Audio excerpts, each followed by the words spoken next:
좀 이상한 것 같아요. 현우 얘기를 이렇게 하면 왜 눈물이 나는지 모르겠어요. 이 사람의 아들이었다가 내 새끼가 그렇죠. 되더라고요. 내 아들이 되는 거죠. 네. 그 엄마라는 그거 하나가 이렇게 사람이 바꾸더라고요. 네. 네. 우리 신랑도 그렇고 우리 시어머니도 그렇고 이제 현우를 보면 에이 그건 네 엄마한테 물어봐. 이런 게 너무 너 그런 게 너무 좋아요. 네. 네. 결혼을 결심하시게 됐을 때는 뭔가 마음이 움직이는 굉장히 중요한 이유가 있었을 것 같아요. 이 최준용이라는 한 사람을 만나서 제가 자꾸 변이 안 나와서 문제가 자꾸 생기니까 황금똥만 싸라고 황금이라고 이름을 지어줬어요. 그래서 황금아 이렇게 부르거든요. 그래서 그때 자기가 뭐 얘가 황금이라는 친구야 이랬더니 네가 황금이구나 이러면서 뽀뽀를 해주는 거예요. 엄마 속 좀 그만 썩이라고.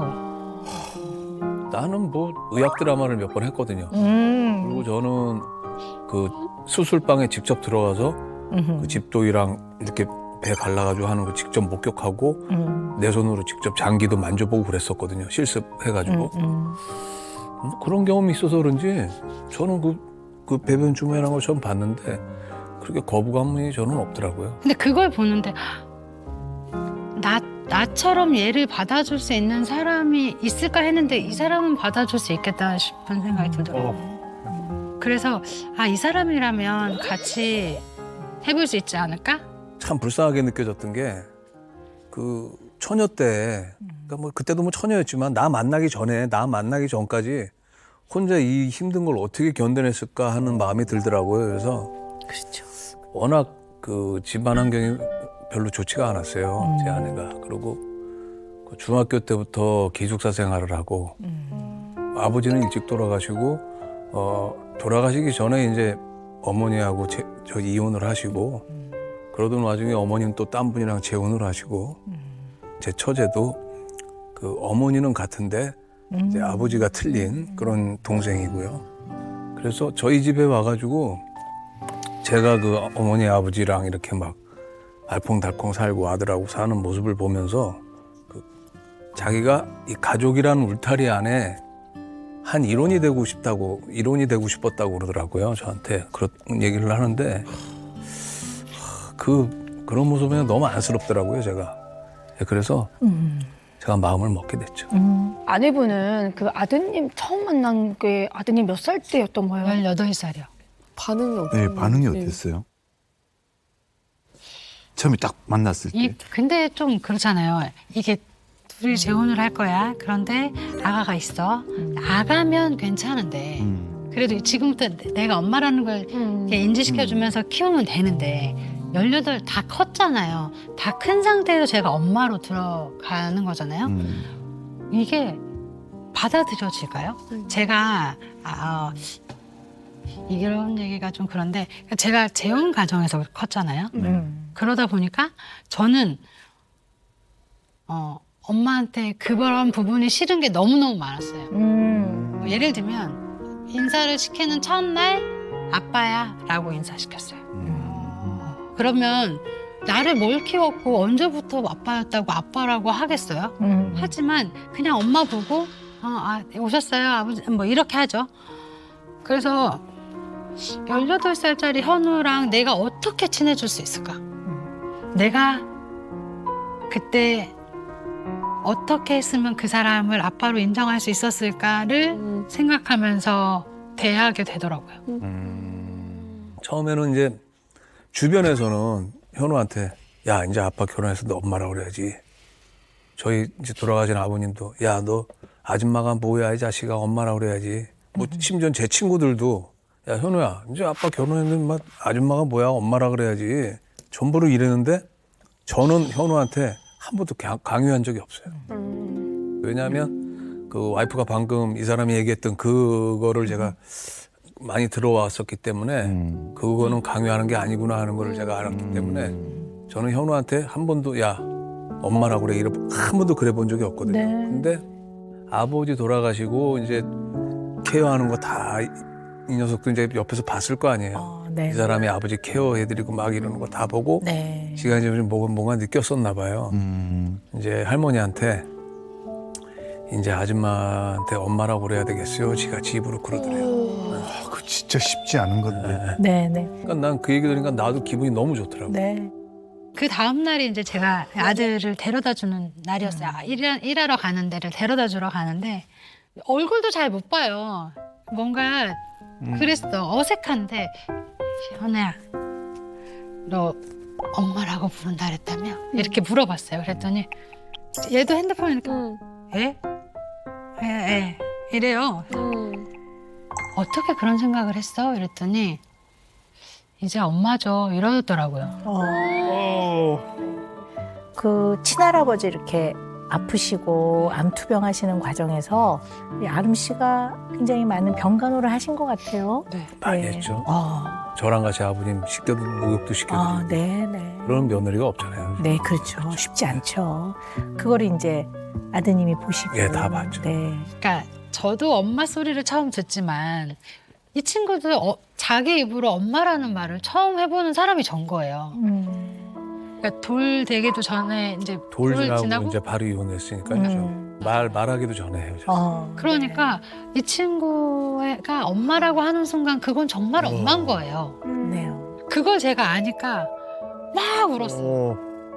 네. 근데 진짜 그러면서 완전한 가족이 된 듯, 아무 문제 없던 가족이 된 듯한 느낌을 확 받았고, 그리고 이 엄마라는 말 한마디가요, 이게 이 사람의 아들이었다가 내 새끼가 그렇죠. 되더라고요. 내 아들이 되는 거죠. 네. 그 엄마라는 그거 하나가 이렇게 사람이 바꾸더라고요. 네. 네. 우리 신랑도 그렇고 우리 시어머니도 그렇고 이제 현우를 보면 에이 그건 네 엄마한테 물어봐.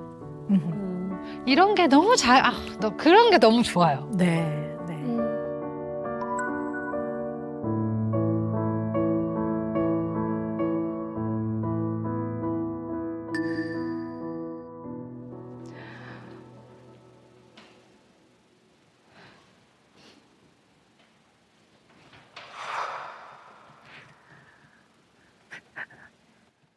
어우, 참 이상한 것 같아요. 현우 얘기를 이렇게 하면 왜 눈물이 나는지 모르겠어요.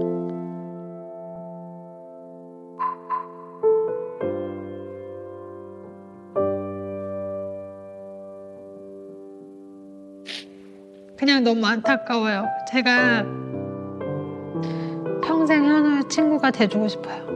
엄마 없이 자란 그 18년 평생 제가 보답해주면서 살고 싶어요. 네.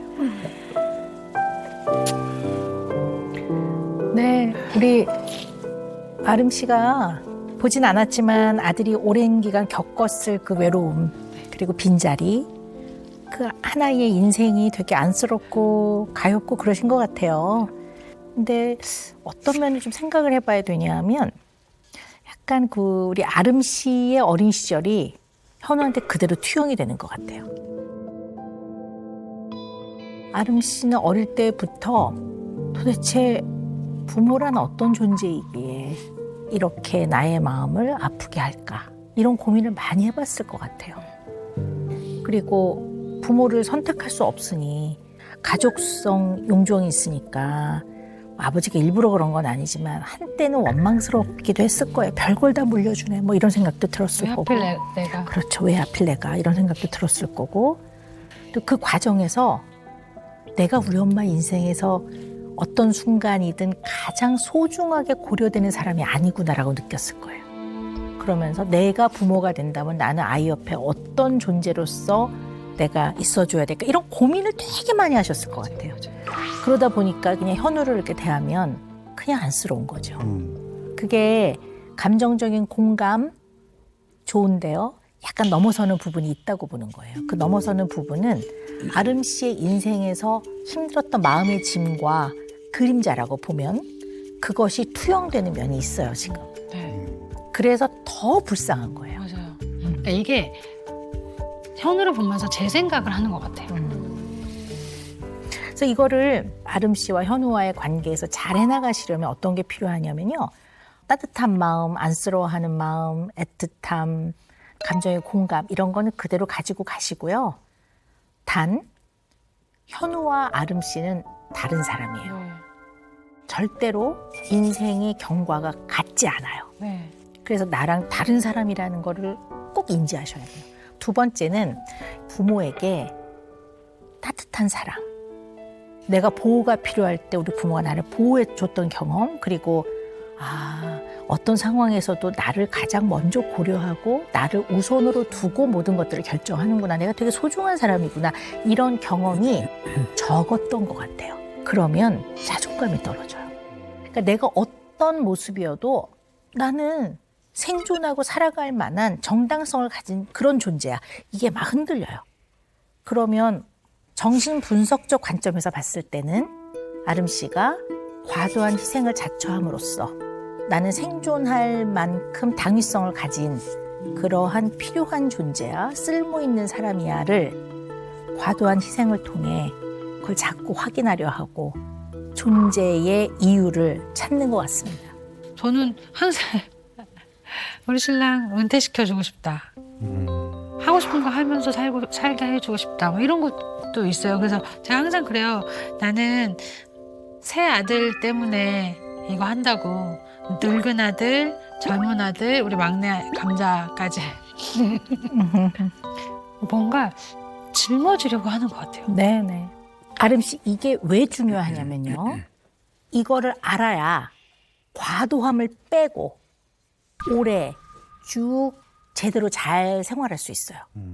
그러니까 이 과도함을 빼려면 나한테 이런 면이 있구나를 알아야 돼요. 다른 사람은 과도할 때 힘들어 이러는데 이 아름 씨는 힘은 들어도 막 내가 이 세상에 존재한 이유를 찾은 것 같거든요. 이래서 이걸 붙잡고 간단 말이에요. 다른 사람은 뒤로 다 나동그라지는데 이 아름이라는 사람은 막 힘은 들어도 막 뿌듯해. 막 내가 막 가치 있는 사람이고 내가 쓸모 있고 막 도움이 되는 사람인 것 같아. 맞아요. 그걸 알고 계셔야 돼요. 그래야지만 이 과도함을 빼고 간다는 얘기예요. 재혼을 하면서 제가 생각했던 부분은 그거였어요. 아이와 아빠가 잘 못 지내면 어떡할까. 근데 막상 결혼을 하고 보니 그러니까 오히려 둘은 편해요. 근데 제가 이건 제 혼자만의 생각인데 저 혼자 불안한 거예요.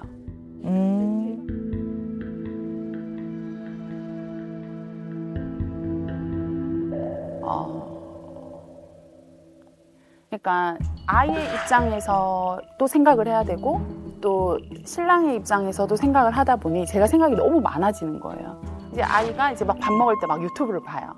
그러면 이제 신랑은 밥 먹는 시간이니까 이제 밥 먹는 데 집중을 했으면 좋겠다 했는데 애가 이제 거기에 정신이 팔려서 막 밥을 먹어요. 그러면 이렇게 혼을 내요. 너 이제 유튜브 끄고 밥 먹으랬지? 목소리가 워낙 또 크시니까. 이봐! 이렇게 하지 이제. 깜짝이야. 진짜 놀랐어. 야, 인마 이거 하면 어떻게? 단계가 있다니까. 이렇게 하면 안 돼. 이거 회의지. 이제 아이를 혼낼 때는 아무래도 조금 더 커지겠죠. 그러니까 목소리 굉장히 크고 표정도 막 이렇게 진짜 그렇게 나오니까 애가 이제 딱 그럴 때는 좀 눈물을 뚝뚝 흘려요. 그럴 때 제가 이걸 어떻게 하면 좋을까? 아이 편을 들자니 신랑이 그래도 아이 생각하고 신경 써주는 게 미안해요. 그리고 신랑 편을 들자니 아이가 서운해할 것 같아요. 그러다 보니 정작 어떤 문제 상황이 생기면 결국 저는 입을 꾹 다물고 아무 얘기를 못 하고 있는 상황. 그래서 어떤 입장을 가져야 되는지를 명확하게 잘 모르겠어요. 근데 우리가 진짜 밝아요. 너무너무 밝고 이렇게 재밌게 막 말을 또 너무너무 잘해요. 친구들도 막 어마어마하고 막 이렇게 막 잘 지내다가 이제 어떤 친구가 이제 이 친구한테 막 싸우다 그런 얘기를 툭 한 거예요. 뭐 너는 부모님도 이혼했고 뭐 부산에서 전화 가서 사투리 쓰자 뭐 이런 식으로 얘기를 팍 한 거예요. 아휴. 얘가 되게 상처를 받은 거죠. 근데 저한테 와서 얘기를 안 하는 거예요. 근데 이제 제가 나중에 물어보니까 이제 엄마가 이제 이런 얘기를 들으면 속상할까 봐 자기는 얘기를 안 했다 이렇게 얘기를 하더라고요. 그러면서 사실은 조금 힘들어 했어요. 제가 봤을 때는.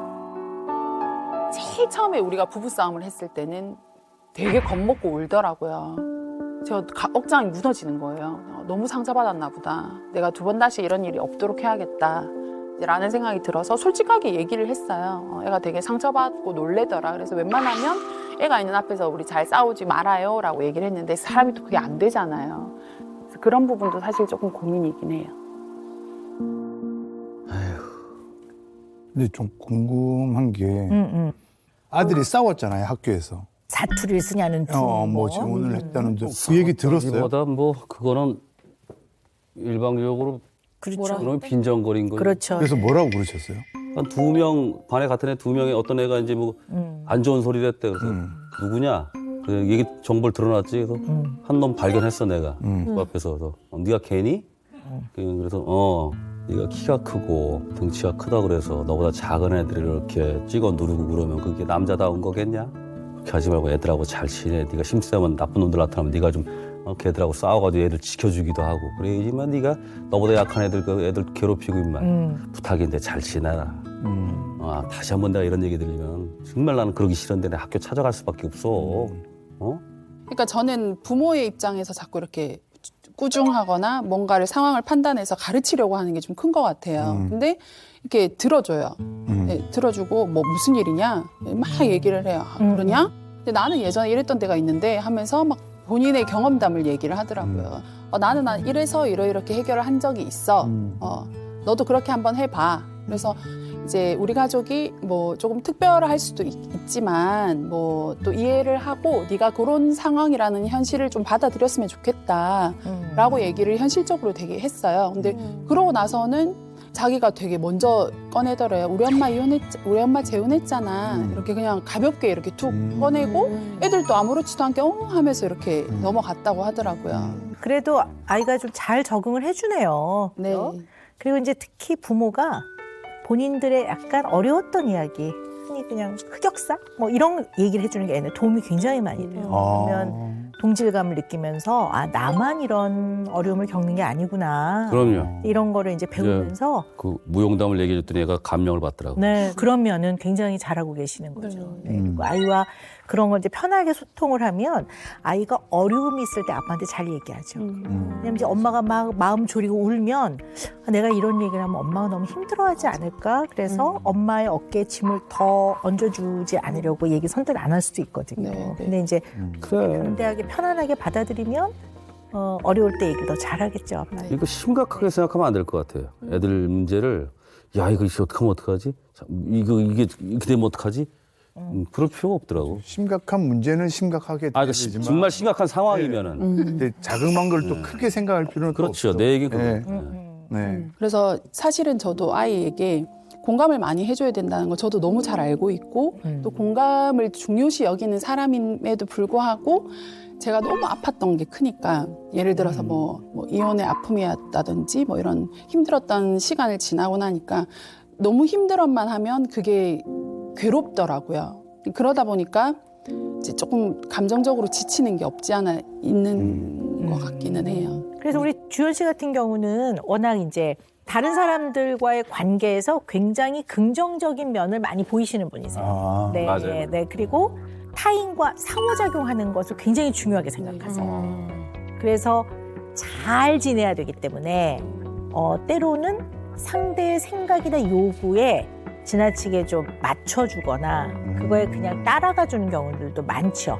혹시 갈등이 생기거나 관계에 좀 좋지 않은 영향을 줄까 봐 웬만하면 내가 따라줘야지 이런 분이세요. 네, 그래서 어떤 면에서 보면 굉장히 애쓰고 노력하는 좋은 면이라고 볼 수도 있고요. 약간 정도가 이제 넘치게 되면 약간 자기 탓을 하는 거예요. 자기 탓을 하는 거예요. 특히 재혼 가정일 경우 이걸 되게 조심하셔야 돼요. 그러니까 이제 이전에 여러 가지의 어려움과 갈등들이 있었다면 그걸로 현재 결혼 생활에서 자책을 좀 잘 하게 될 가능성이 있어요. 그러니까 예를 들어, 뭐 내가 뭐 이런 말을 해봤자 뭐 더 나빠질 텐데 이렇게 해서 좀 자기 탓을 하면서 할 말을 못하는 경우 이것도 자책이죠. 두 번째는 예전의 경험들을 갖고 자책을 하는 거예요. 옛날에도 이렇게 해봤더니 좋은 일이 없었어. 이러면서 이제 또 자책을 하거나 더구나 이제 주연 씨처럼 아이와 함께 이제 새로운 가정을 꾸리게 될 때 아이와 관련된 문제가 있을 때는 이것을 또 할 말을 해서 뭔가 문제가 좀 더 겉으로 드러나고 그거에 대해서 얘기를 하는 게 조금 내가 이걸 말 안 하는 게 낫지 않을까 이런 마음이 들 수 있거든요. 그런 마음이 좀 있으신지 여쭤보는 거예요. 방금 말씀하신 부분에서 좀 생각이 난 게 제가 이렇게 부산에서 있다가 이제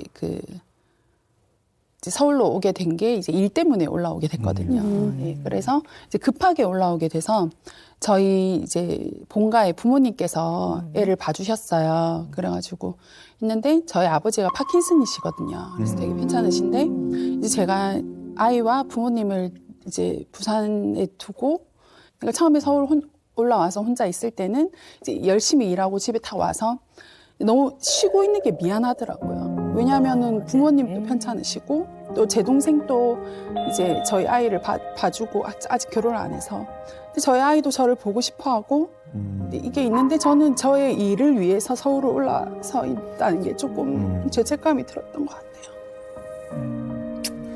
울기 싫었는데.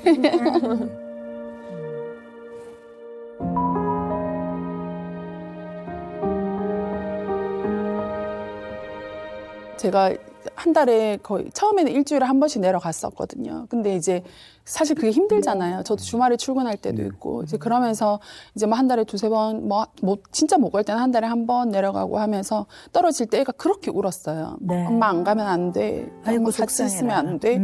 그런 것들이 쌓여서 되게 미안한 거예요. 그러니까 나는 이렇게 쉬고 편하게 있으면 안 돼. 내가 더 열심히 일하고 더 빨리 잘 돼서 이제 우리 가족에게 좀 더 도움을 줘야 돼라는 생각이 많았던 것 같아요. 네, 네.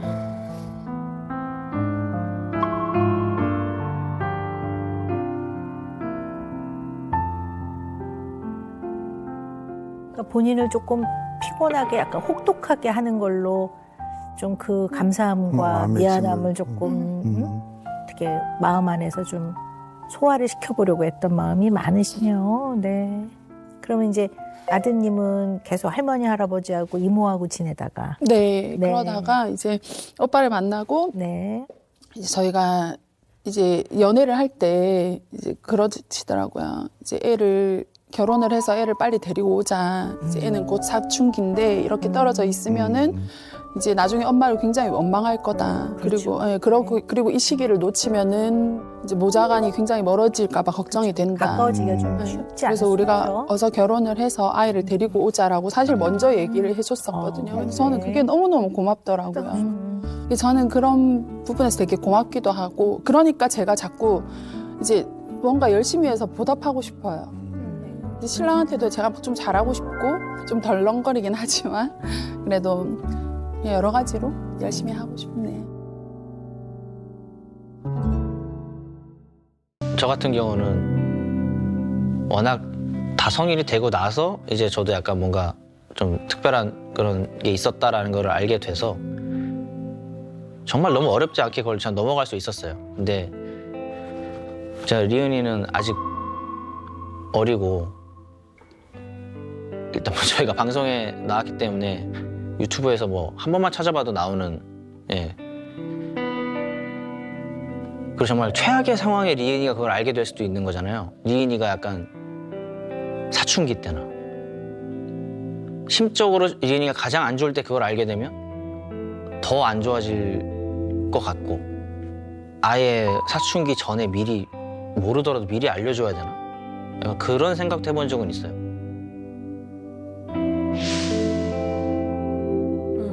네. 궁금한 게 있는데 아빠를 만나요? 친아빠를? 아니 어. 원래 조금 보고 있다가 면접 교섭을 하다가 뭐 한 달에 한 번 정도는 했었거든요. 그러다가 조금 주기가 이렇게 조금 이렇게 길어졌었는데 저희 이제 커플 되고 그거를 방송으로 이제 아무래도 볼 수밖에 없을 거 아니에요. 들을 수도 있고. 예. 근데 이제 한참 방영될 때 뭐 면접 교섭을 안 하겠다고 연락이 어느 날 오더라고요. 네. 리은이한테 혼란 주기 싫다. 아이한테 혼란을 주기 싫다. 네. 저도 그 얘기를 듣고 며칠간은 되게 좀 마음이 안 좋더라고요. 예. 예. 우리 남기 씨는 좀 이 부분에 대해서 본인의 생각은 좀 어떠세요? 이게 그러니까 리은이 인생이니까 리은이한테 뭐가 좋은 건지는 모르겠는 거죠. 사실 저희가 막 일단은 지금은 원주교서 자연스럽게 멈춰져서 이게 이제 좋은 건지 나쁜 건지 전혀 모르겠어요. 아이도 좀 감당해야 되는 혼란이 좀 있겠죠. 네, 그런 건 좀 마음이 안타깝기도 하는데요. 혼란을 가장 최소화하는 가장 좋은 방법은 정직한 거입니다. 네, 정직하게 정확하게 알려줘야 돼요. 아이가 말귀를 알아들으면 얘기해 주시는 게 맞다고 봐요, 저는. 그 어린 시절부터. 네, 네, 네. 좀 이해가 좀 잘 안 되는 게 아직 애가 어리잖아요. 그러면 어느 순간에 그 리은이는 딱 기억날 때쯤에는 남기 씨가 아빠로 있을 거 아니야. 네, 네. 예. 그 전까지는 기억 못 하니까. 그 전에 기억 못 하는데 왜 이렇게 막 라고 생각할 수 있지도 않을까? 뭐 그게 왜 그러냐면요. 아이들이 너무나 자연스럽게 만 나이로 6살, 7살 이전에는 아무리 지능이 좋은 아이라 하더라도요. 어떤 사람과 사람의 미묘한 사회적 관계 안에서 역지사지 이해가 충분히 발달이 안 돼요. 그래서 보통 한 6, 7살 이전에는 새아빠나 새엄마하고도 아주 자연스럽게 지내는 게 가능해요. 근데 만 7살이 되면 그게 발달이 되거든요. 이제 물론 개인 차이가 있지만. 그래서 아이들도 이제 생각이 커지니까 어떤 마음이 드냐면 우리 아빠가 혹은 우리 엄마가 딴 데서 살고 있는데 내가 이렇게 행복해도 되나? 내지는 내가 새엄마나 새아빠하고 친하게 지내는 게 원래 나를 낳아준 엄마나 아빠를 좀 배신하는 거 아닌가? 이런 어떠한 사랑과 의리에 대한 배신, 그래서 왠지 좀 충성심을 지켜야 될 것 같은 이런 마음이 들면서 더 약간 틱틱거리면서 더 좀 일부러 그러는 경우들도 있어요. 지금은 아직 어리니까. 네, 어리니까. 근데 꼭 그렇게 된다는 게 아니라 네. 그런 과정을 거치기도 해요. 근데 이해도 돼요. 어떻게 보면 이해도 되는데요. 다만 이제 그게 처음부터 단단하게 정직함을 기본으로 해서 갈 때 그런 고비도 훨씬 더 단단하게 잘 넘어갈 수 있어요. 왜냐하면 보세요. 남기 씨는 소중한 인연으로 만난 가족이죠. 그걸 명확하게 말해줘야 돼요. 그러니까 그만큼 더 축복이고 소중한 거지. 내가 너를 낳은 생물학적 친아빠라고 말하는 거는 거짓이죠. 네. 그러니까 모든 데에서 가장 중요한 거는 정직함입니다.